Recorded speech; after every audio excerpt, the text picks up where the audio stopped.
আর যারা এখনো দীক্ষা প্রাপ্ত হননি মাতা পিতার চরণ ধ্যান করুন, কারণ তোমার প্রথম গুরু হলো মা, দ্বিতীয় গুরু হলো পিতা।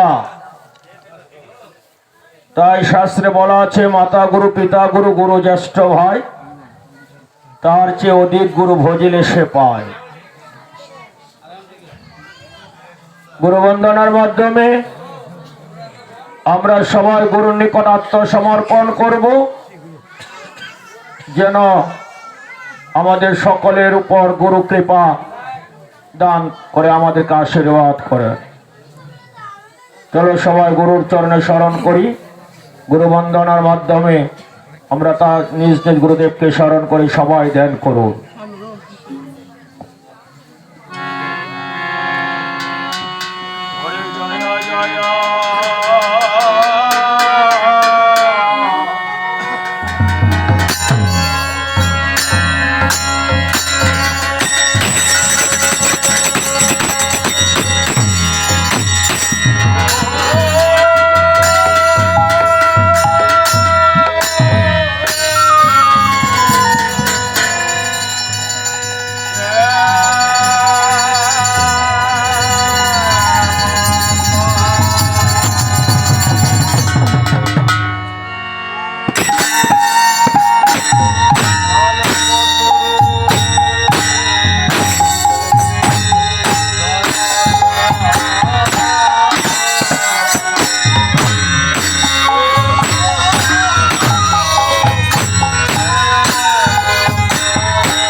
রাধে।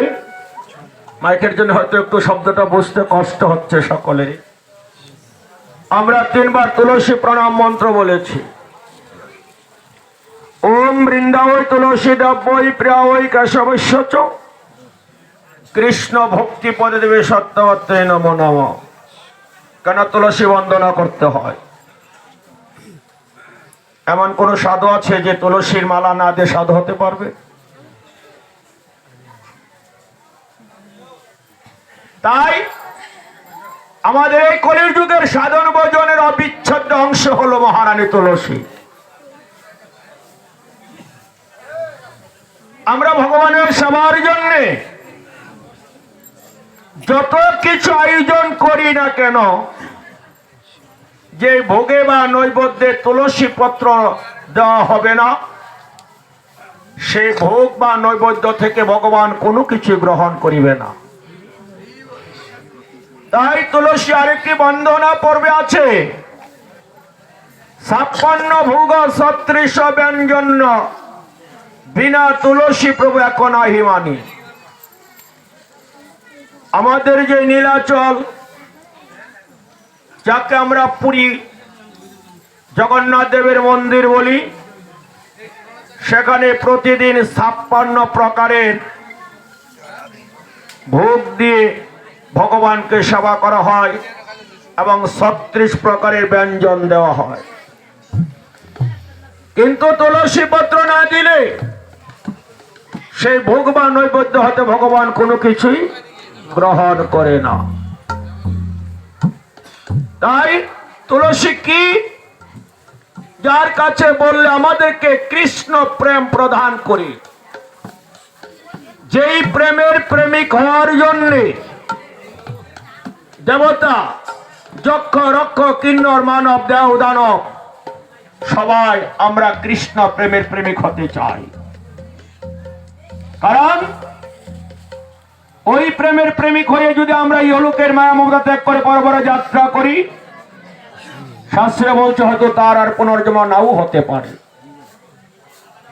তাই যার কাছে বললে কৃষ্ণ প্রেম প্রদান করেন, তিনি হলেন মহারানী তুলসী। আমরা যে এই রাধা গোবিন্দের মন্দিরে আজকে উপস্থিত হয়েছি, এই জায়গাটা এখন হয়েছে নব বৃন্দাবন। নব বৃন্দাবন অর্থাৎ নতুন তুলসীর বন। কারণ তুলসীর এক নাম হলো বৃন্দা দেবী। বর্তমান ভারতের উত্তর প্রদেশে যে পুণ্যভূমি লীলাভূমি, রাধা কৃষ্ণের লীলাভূমি, আমরা তীর্থস্থানে যাই, সেই বৃন্দাবনের নামকরণ করেছিলেন আমার ভগবান শ্রীকৃষ্ণ। সেখানে তিনি একটি তুলসী বৃক্ষ রোপণ করে যখন উহাতে জল দিলেন, রাধা বলেছিলেন প্রভু এই জায়গার নাম কি হবে? তখন ভগবান শ্রীকৃষ্ণ বলেছিলেন এই জায়গার নাম হবে বৃন্দাবন। তাই চলো সবাই মন থেকে তুলসীর কাছে এই নিবেদন করি, এই প্রার্থনা করি, আমাদেরকে যেন তিনি কৃষ্ণ প্রেমের প্রেমিক করে দেয়, তিনি যেন আমাদেরকে সাধন ভজনের শক্তি হয়ে দাঁড়ায়। মন থেকে সবাই আমার সাথে তুলসী বন্দনা কীর্তন করো, তারপরে আমি দাঁড়াবো। সবাই মন থেকে গাইবে। মন থেকে না গাইলে মা প্রার্থনা হয় না, গান হয়ে যাবে। গানের মাধ্যমে প্রার্থনা। আমি যদি আমার মনের আরতি, আমার মনের আকুতি নাই জানাতে পারি, ভক্তির মাধ্যমে সেটা কীর্তন হবে না, গান হয়ে যাবে। তাই চলো সবাই তুলসী বন্দনা কীর্তন করি, যেন তুলসী মহারানী আমাদেরকে কৃপা করে। তারপরে আমি তোমাদের মাঝে দাঁড়াবো।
কৃষ্ণ, জয় রাধে, জয় গৌর, জয় নিতাই, এই শব্দগুলো উচ্চারণ হয়,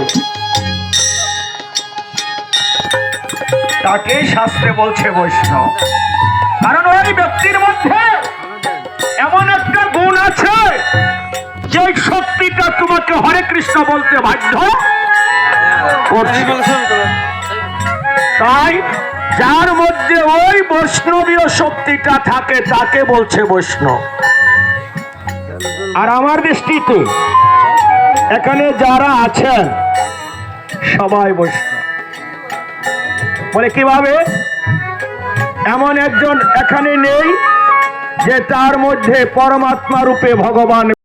যত্র জীব তত্র শিব, জীবকে শিব জ্ঞানে সেবা করো। তাই তোমরা সবাই বৈষ্ণব। এই বৈষ্ণবের শক্তি কি? যারা সনাতন ধর্মে বৈষ্ণবের চরণ ধুলি অঙ্গে মাখার জন্য সমস্ত শাস্ত্র গ্রন্থে তাই বলেছে।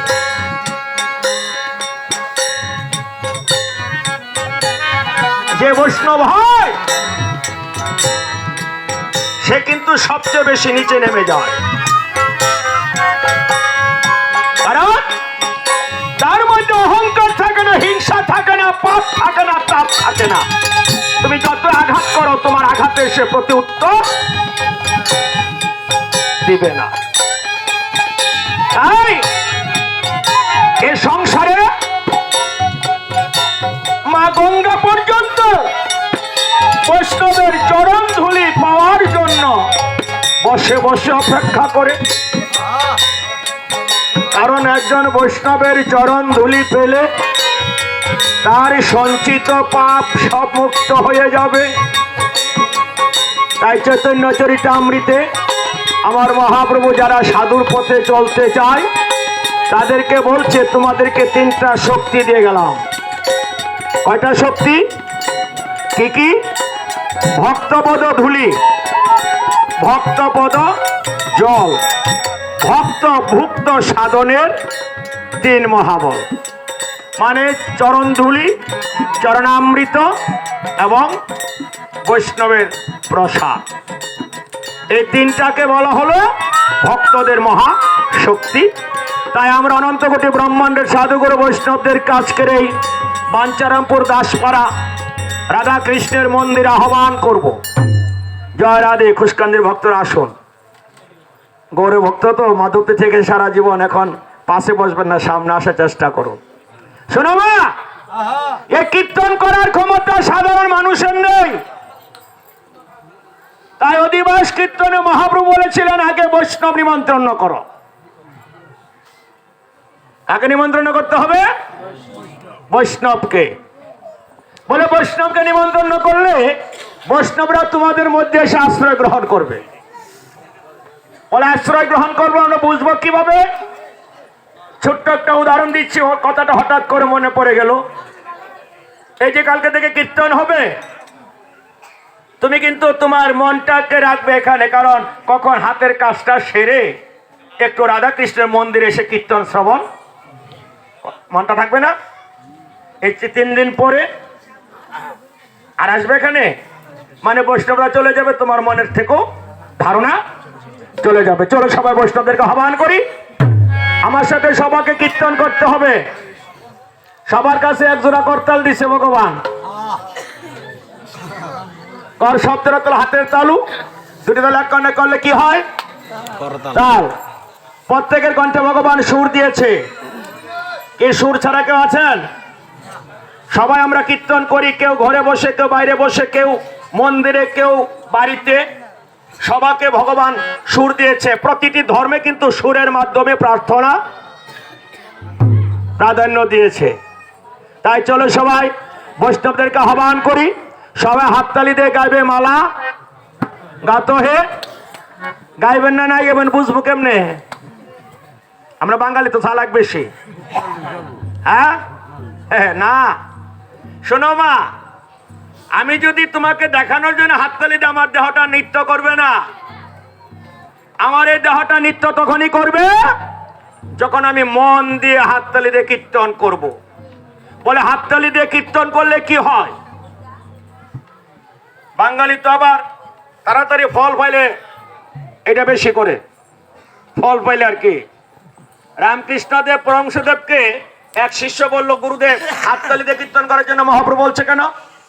বলে চল যায় বটবৃক্ষের নিচে। সন্ধ্যার সময় গিয়ে তিনি হাততালি দিয়ে হরি বল বলছে, পাখিগুলো উড়ে চলে যাচ্ছে। শিষ্যরা বললো, গুরুদেব পাখিগুলো তো চলে যাচ্ছে। বলে কেন চলে গেল রে? বলে আপনার হরি বল বলাতে হাততালি দিয়ে। বলে এটাই হলো কথা, কেউ যদি হাততালি দিয়ে কীর্তন করে তার দেহ বৃক্ষে যদি পাপ থাকে, সেই পাপ পাখিগুলো উড়ে চলে যাবে।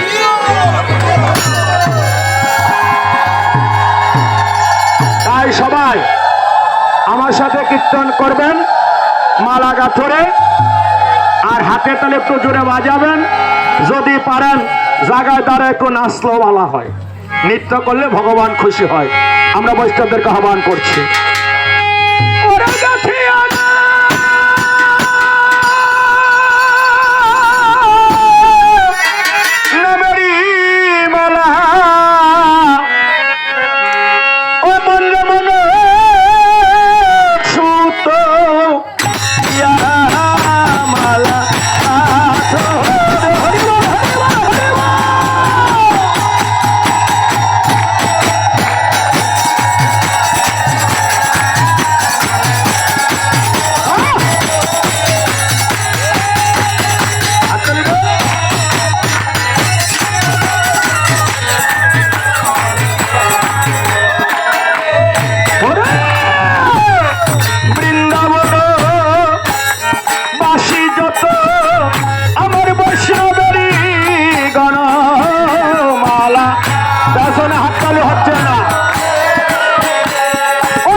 কলির জীব,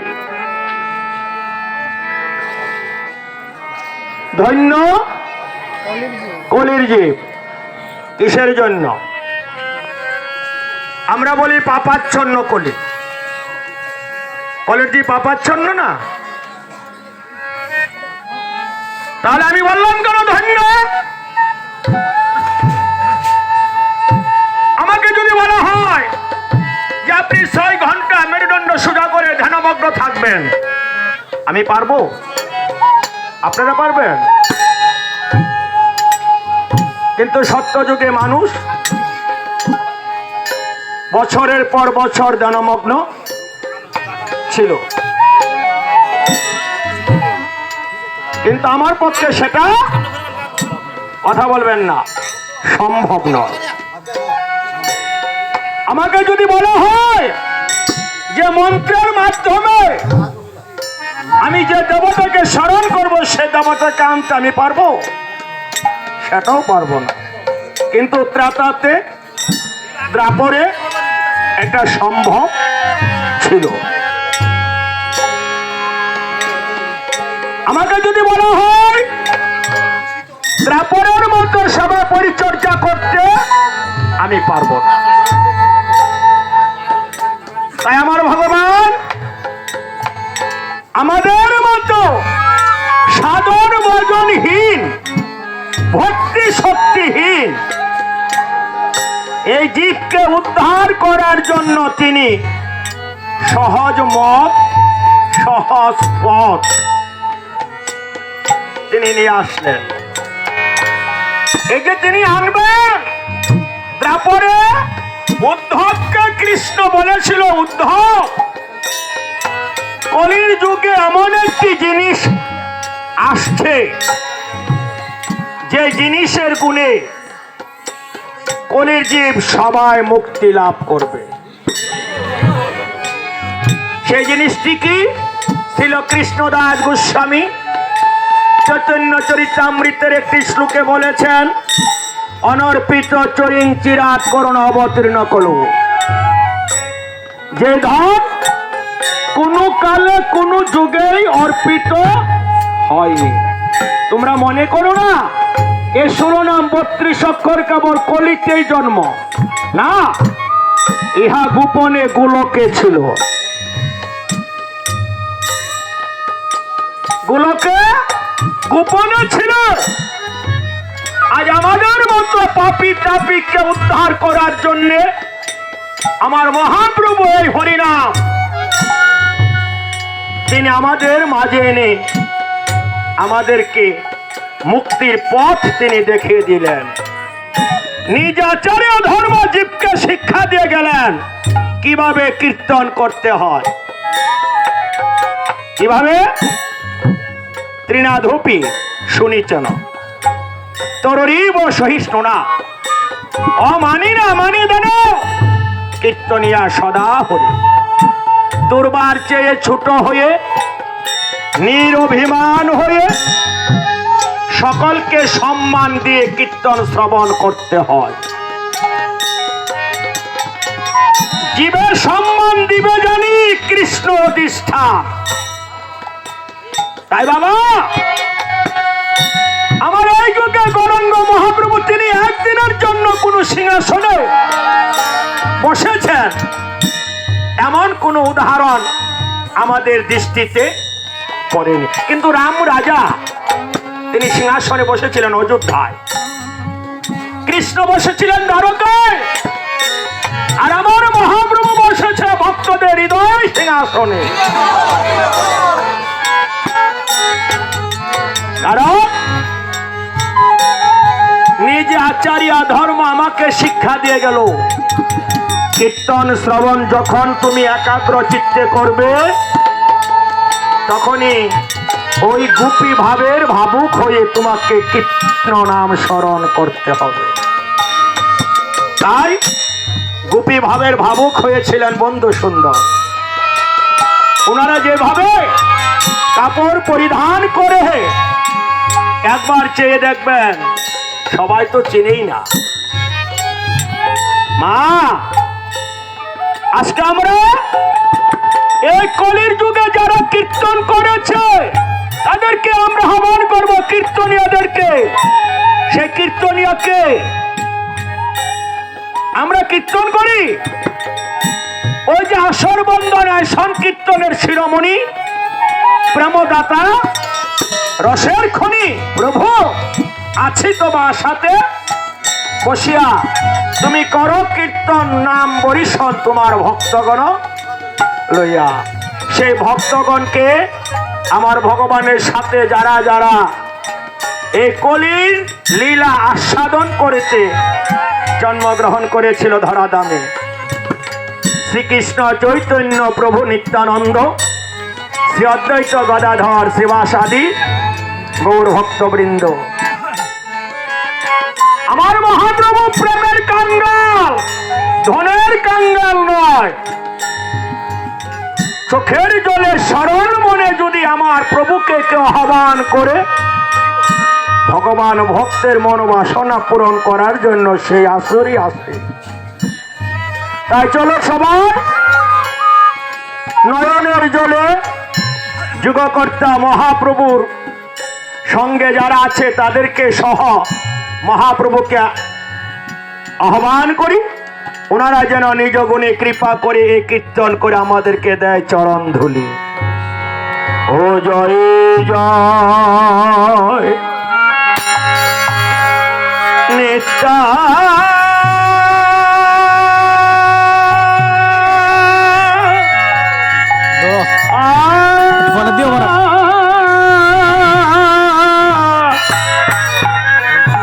নন্দদ্বৈত ও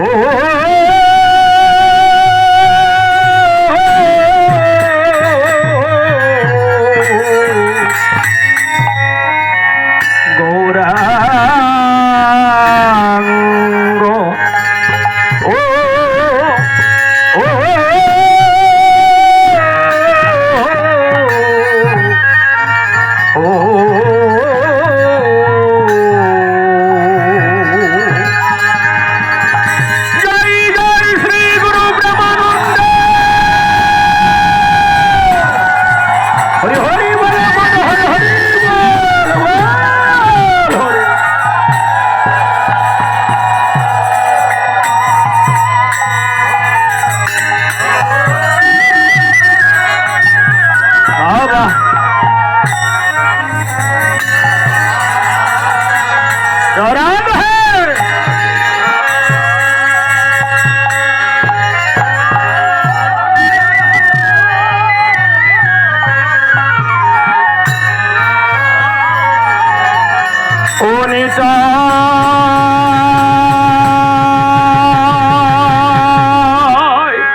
রহে নিতাই আমি হরিব হরিব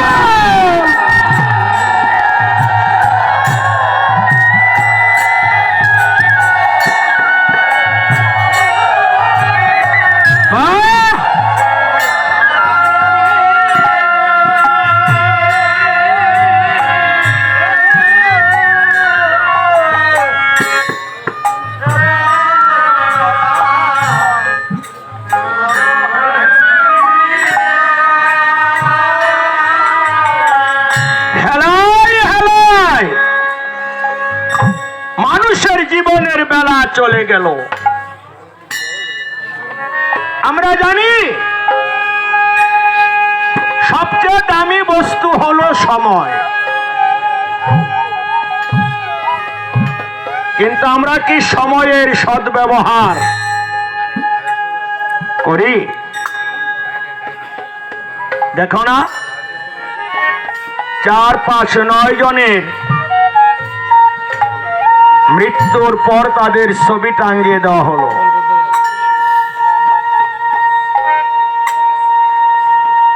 এরকম নয়, কত নয় যে গেছে তার হিসাব কে রাখে? ওই রকম চিত্রপট একদিন তোমারও হইবে, আমারও হয়ে যাবে। এই মা, মৃত্যুর পরে তো এক জায়গায় উঠতে হবে। কোথায় উঠবো? সেই জন্য তো ভগবানকে আমি দোষারোপ করতে পারবো না। আমি যদি আমার হাতে পাপ করি, আমি নরকে যাওয়ার রাস্তা পরিষ্কার করে দিলাম। আর যদি আমি ভালো কাজ করি, পুণ্য করি, আমি স্বর্গলোকে যাওয়ার রাস্তা পরিষ্কার করে দিলাম। কিন্তু আমরা অধিকাংশ সবার মধ্যে হয়তো অনেকে এই কথাটা উপলব্ধি করি না। যেতে হবে, আসার পালা তোমার শেষ হয়ে গেছে। আসার মাত্র একটি রাস্তা, সেটি হলো মায়ের গর্ভ।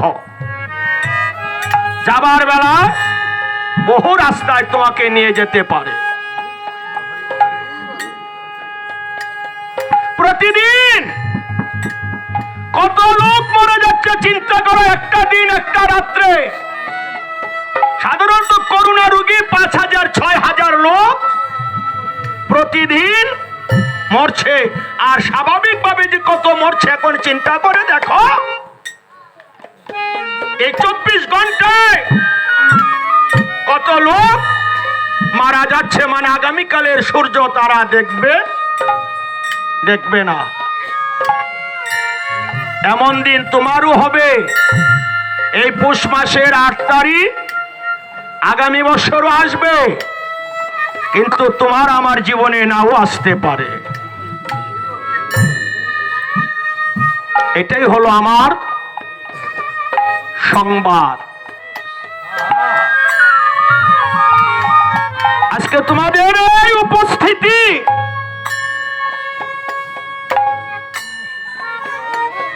আমার এই জীবনকে আরো সার্থক করে তুলে দিয়েছে।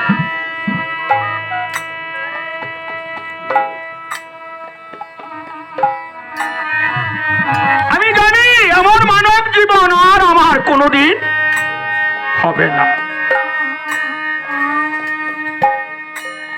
আমনিরা, আমি এসেছি একা, যাব একা। আমার সঙ্গে সঙ্গে কেউ যাবে না। যদি ধর্ম সত্য হয়ে থাকে, আমি আমার জীবনকে বলবো যে আমার মতো ধনী ব্যক্তি আর কেউ নেই। কারণ আমি তোমাদের মতো সাধুগুরু বৈষ্ণবের চরণ দর্শন করেছি।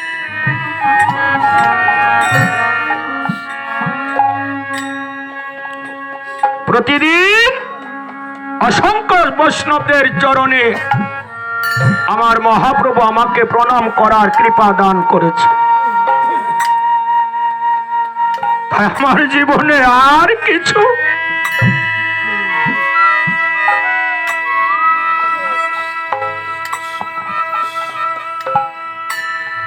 আর কিছু আমি জানি না।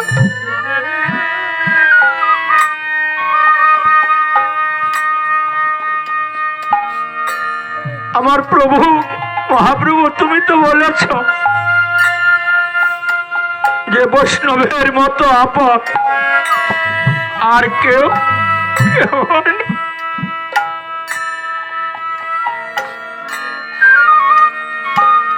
আমি যাদেরকে আপন মনে করলাম এখন দেখি সবাই আমার পর।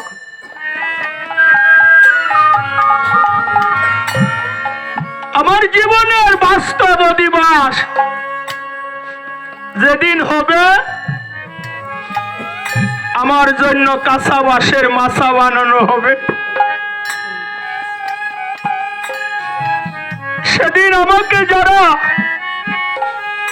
শ্মশানে নিবে হয়তো আমার পুত্র ভাই বন্ধু সবাই, তাই সেদিন সবাইকে যেতে হবে কাঁচা বাঁশের মাচায় উঠে।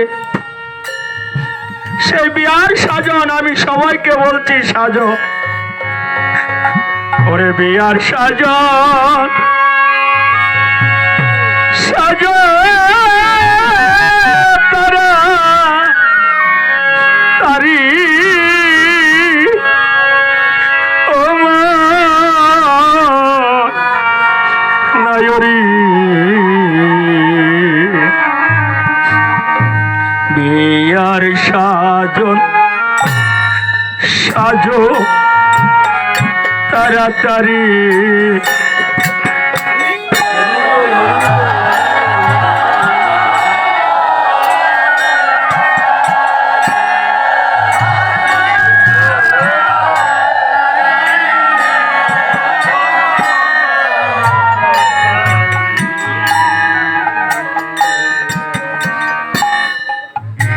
বিয়ার সাজো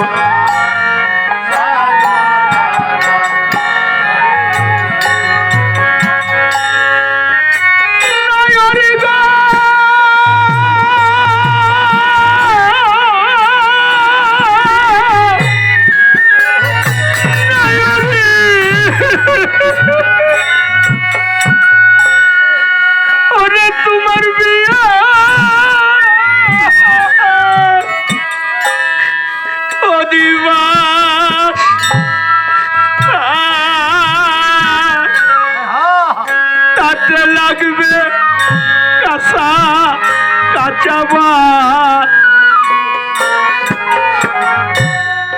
সে বিয়াতে খরচ নাহি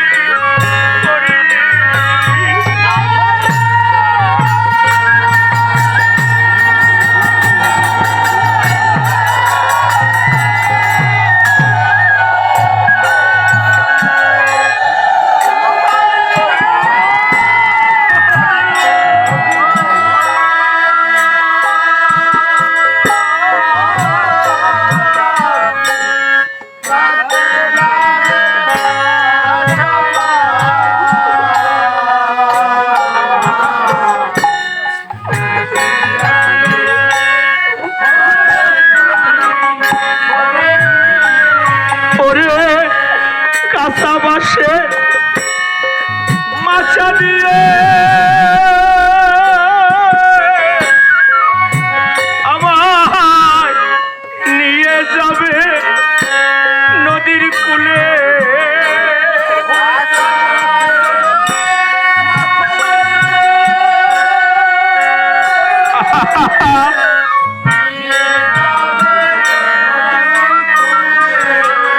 ওই নদীর কূলে হবে বসত বাড়ি ও মন নায়রি,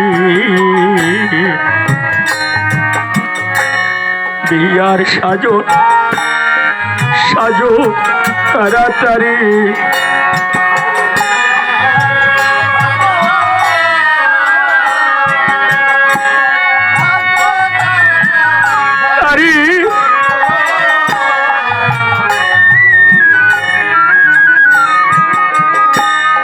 বিয়ার সাজো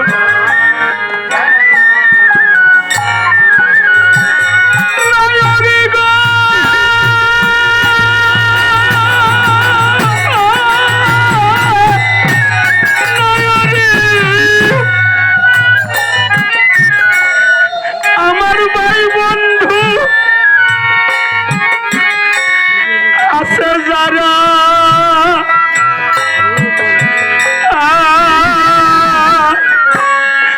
আমার বরযাত্রী হবে তারা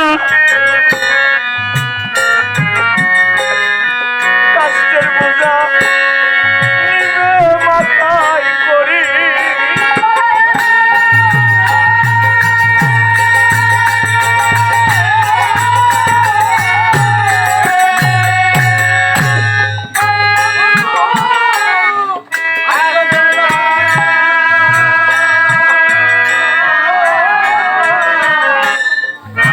বরযাত্রী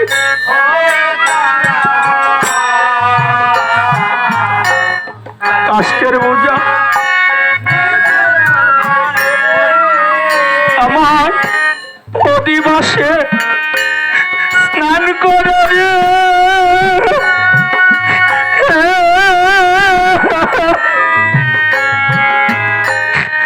নতুন কাপড় পরাইবে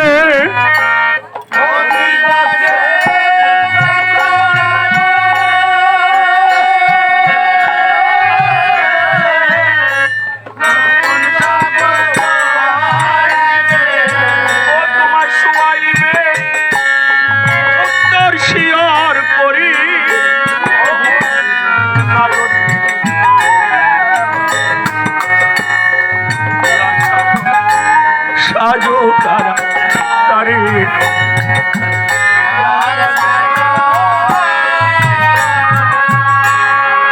জয় রাধে জয় রাধে